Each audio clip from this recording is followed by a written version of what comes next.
Hi guys, it's Jess from Honest Fiction, and welcome to the start of a reading vlog. So in this vlog, I plan on reading 3 different monster romance books. I am so intrigued and yet a little intimidated by this genre. I've never read a monster romance before. I will actually be collabing with Sam from Sam Reads a Little. I love her content. She mostly reads romance, but also fantasy romance, and she's also a huge fan of the Zodiac Academy. So if you have not checked her channel out, I will leave it down in the description below, and definitely check out her monster vlog. So we will both be reading A Lady of Rooksgrave Manor. I actually have the audio for this book. I've had it for a while, and I just kept putting it off. It's been on my TBR for like ever, but I've heard amazing things about this book. Everyone kind of says it's the perfect book if you want to jump into monster romance. So yeah, it should be a really good time. And then the other book I will be reading separately is I Married a Lizardman.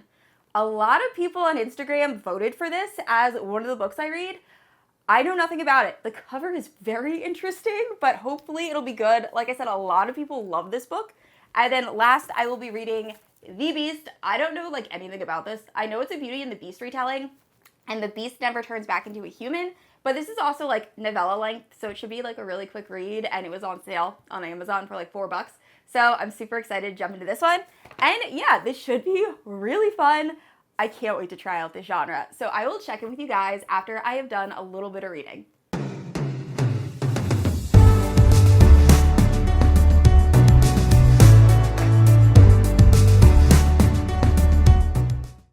Alright guys, so I am halfway into A Lady of Rooksgrave Manor, and I hate it. I hate it so much. So I'm not going to go into any spoilers, but this starts with our main character, Esther. She's working as a maid for this like noble house, and she ends up eavesdropping on the lady of the house, receiving pleasure from a doctor.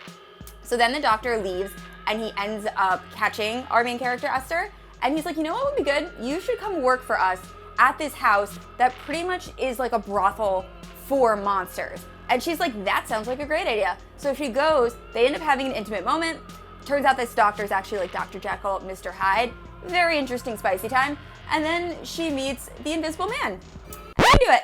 And then she meets a vampire, and they do it. And then she meets a Sphinx, who happens to have a hook in his penis, and they do it. And pretty much this entire book is just her banging different monsters, and there is no plot.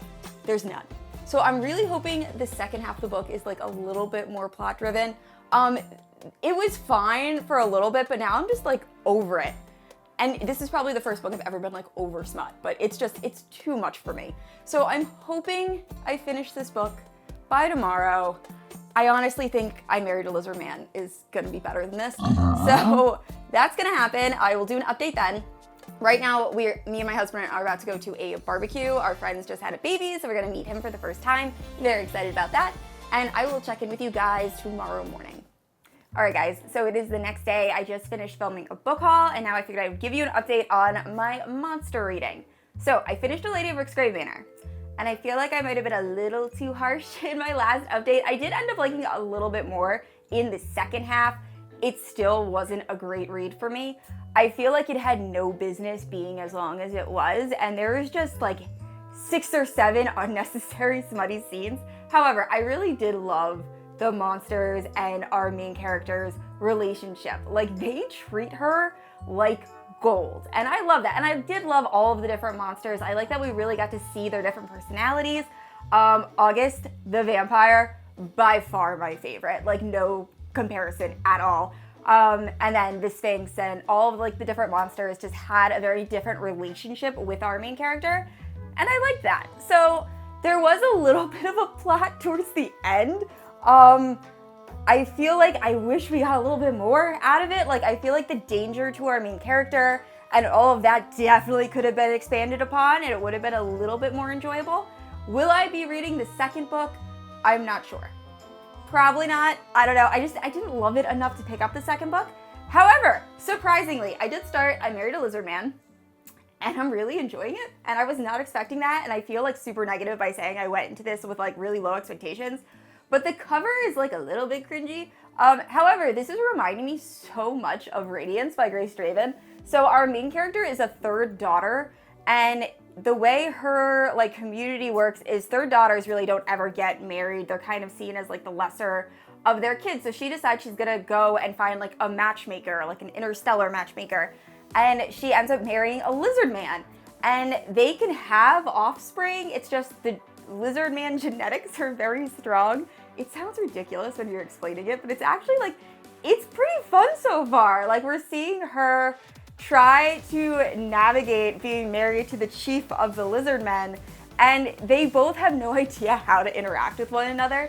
So one point that I actually laughed out loud is they're getting ready for their wedding ceremony, and the main character starts blushing, and all of the lizard women are like getting into fighting stances because they think she's about to fight, because when lizard men get upset, their scales turn red. So because she was blushing, they thought she was about to like attack all of them. So it's just fun. Like, it's a good time. I don't think it's gonna be one of my favorite reads of the year, but I'm really enjoying it. So I plan on finishing that tonight after I edit these videos, and then we're gonna start The Beast. So I will check in with you guys a little bit later. All right, guys, so I have finished all 3 monster romance books, and I have so many thoughts. Okay, so where we left off in I Married a Lizardman was our main character had just married a lizardman and gone to his world. And really the rest of the book is about her teaching her new lizardman husband how to farm and help them like boost their economy. And it was fun. So besides a very interesting naming choice at the very end of the book, I really enjoyed this. I will probably continue with this series. It's just a fun, light read, and I really liked it. Had you told me in the beginning of this vlog that my favorite book was going to be I Married a Lizardman, I would not have believed you. But yeah, it was fun. It was a great time. So then after that, I read this book, and I just kind of sat in silence and was like, what the f did I just read? This is on another level. So this is a Beauty and the Beast retelling where the beast doesn't turn back into a human. And this is just straight up spice, just straight smut. And there's a lot of references to the beast wanting to impregnate Beauty. Like, I guess it's a breeding kink, but it's like to the point of being uncomfortable. Also, I never thought I would read 2 books in 1 week that involve hooked genitalia. That's a common theme apparently in monster romances. But anyway, this wasn't for me. However, if you want like the spiciest Beauty and the Beast retelling of all time, I would definitely recommend this book. It was wild. So anyway, out of the 3, I think I liked I Married a Lizardman the best. Lady of Rooksgrave Manor did grow on me a little bit, but still not one of my favorites, and I am kind of scarred from reading this book. So yeah, I don't think monster romance is for me. However, I am very happy I tried it out. And yeah, if you're looking for monster smut, definitely check out these 2 books. And yeah, that's it. So I said this already. I post new videos every Thursday and Sunday. And if you haven't yet, please like and subscribe. I will see you all next week.